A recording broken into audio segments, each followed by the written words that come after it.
but we all know the truth. This was a fiction of a speech, a fraud of a deal, a failure of a Prime Minister. That was just such an unserious response. Mr. Speaker, let me turn now to the three deals this government has struck. The principles we took into the negotiations are clear and simple. Does it drive down bills? Does it drive up jobs? Does it strengthen our borders? And in each case, the answer is resoundingly yes. These deals release us from the tired arguments of the past and, as an independent sovereign nation, allow us to seize the opportunities of the future. A clear message sent across the globe that Britain is back on the world stage. Mr. Speaker, a trade deal with the world's fastest-growing economy, India, cutting tariffs for British industries, a huge boost for our whisky and gin distilleries. Their only concern now, Mr. Speaker, is whether they can produce enough to sell. And for our car manufacturers, tariffs slashed from over 100% to just 10%, with no concessions on visas. A trade deal with the world's richest economy, the United States, slashing tariffs, saving thousands upon thousands of jobs in car manufacturing in places like JLR, protecting our steel and aluminium exports and safeguarding interests of our hugely important pharmaceutical sector. But, Mr. Speaker, I can already see that when it comes to this hat-trick of deals, it's our new partnership with the EU that they most want to talk about. And, Mr. Speaker, and given their abject failure to strike a deal with India or the US, I can't say I blame them. Mr. Speaker, the reaction to this deal from business has been absolutely clear. Mr. Speaker, I know you're a stickler for time. I don't have time to run through the list of supportive quotes from businesses. But this... Fine. All right. But this new partnership... It was great. Well, Mr. Speaker, this new partnership has been backed. This isn't the full list. The Federation of Small Businesses, the CBI, the Richest Retail Consortium, Asda, Morrison's, Salmon Scotland, the Food and Drink Foundation, the British Chamber of Commerce, Ryanair, Vodafone, producers of meat, foil and poultry, and on it goes. And I wonder whether that long list of businesses coming out to support this deal will temper the reaction of the Leader of the Opposition in her response. But then again, for weeks now, she's been dismissive of the benefits of any trade deal, in defiance, frankly, of her party's history.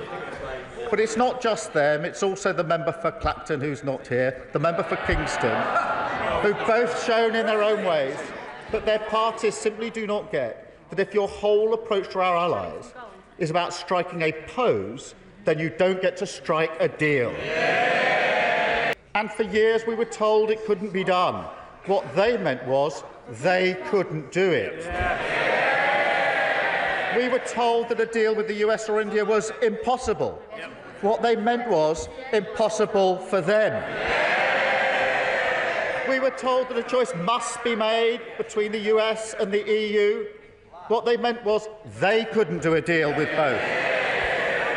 Mr. Speaker, this government can and this government will, because we stay in the room, we fight for the national interest and we put the British people first. That is what these deals represent, a signal that we're back on the world stage, a global champion of free trade playing our historic role on European security. But above all, making deals that put money in the pockets of working people. Because, Mr. Speaker, that is what independent sovereign nations do, and I commend this statement to the House. When Labour negotiates, Britain loses. He talks about a hat-trick of deals. They are own goals. In 2020, the Conservatives concluded the Trade and Cooperation Agreement, the largest and most comprehensive free trade agreement in the world. We agreed to come back in 5 years to improve terms. This renegotiation should have been an opportunity to improve terms for our country. The terms are improved for the EU. And the Prime Minister can dress it up as much as he wants, but he has failed. It is bad for bills, it is bad for jobs, and it is bad for borders. This is not a deal made for Britain. This is a deal made for Labour's PR to show them on the world stage, but it is a stitch-up for our country for their short-term headlines. On his own manifesto promises, the Prime Minister said that we would not rejoin the single market. He promised no new payments, that he would protect British interests.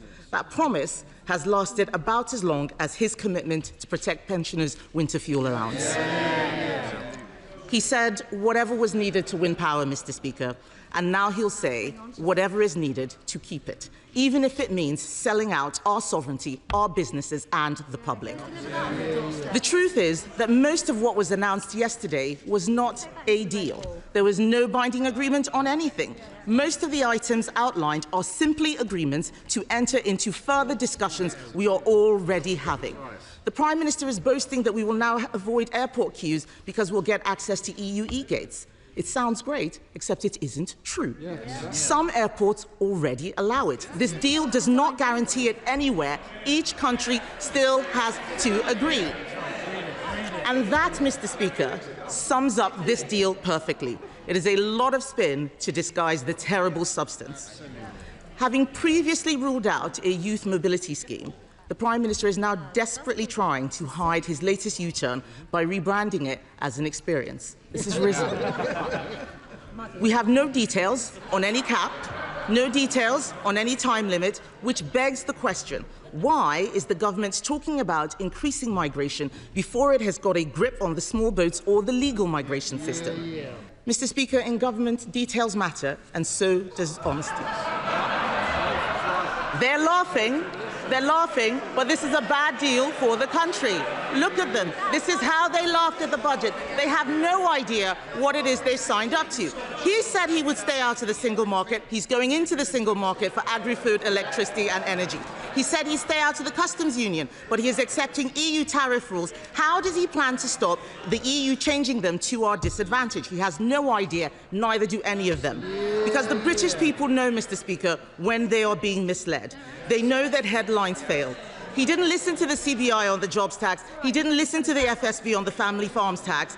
This deal has already unravelled. The damage is becoming clear. The political consequences will be huge. And here he is, trumpeting his success. And when he stands up in a moment, he'll deflect, he'll dismiss, he'll distract. But we all know the truth. This was a fiction of a speech, a fraud of a deal, a failure of a Prime Minister.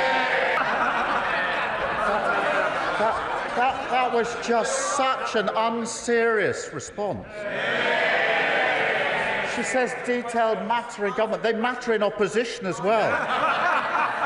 The SBS agreement cuts red tape and bureaucracy for all food and agriculture going into the EU. That's a massive boost for our supermarkets, for our farmers and others. Why is it that all the supermarkets have come out behind this? Because they know how important the SBS agreement is. It's completely in our favour. Huge amount of detail there. The best agreement. On defence and security. Defence and security. Greater operational coordination. And she's against it at a time like that. It opens the gate the EU Defence Procurement Fund of €150 billion. That was a condition of it. It saves, Mr. Speaker, she complains about emissions. I'll tell you how much. Businesses were going to pay £800 million a year in tariffs that they won't now pay. That's why they're coming out in support of it. That's how much. The detail matters. The detail matters. Energy, we're already connected. We're not using that energy connection.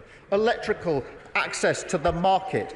On steel, getting rid of the tariffs that will support British steel. And she's against it yet again. E-gates. And she says they're already in existence. This clears the way for e-gates everywhere. That's the huge difference. And if any of them doubt that, they should travel through a border today and see the long queues.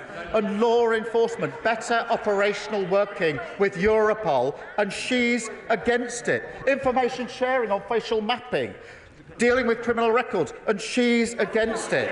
Against everything. She's absolutely unserious.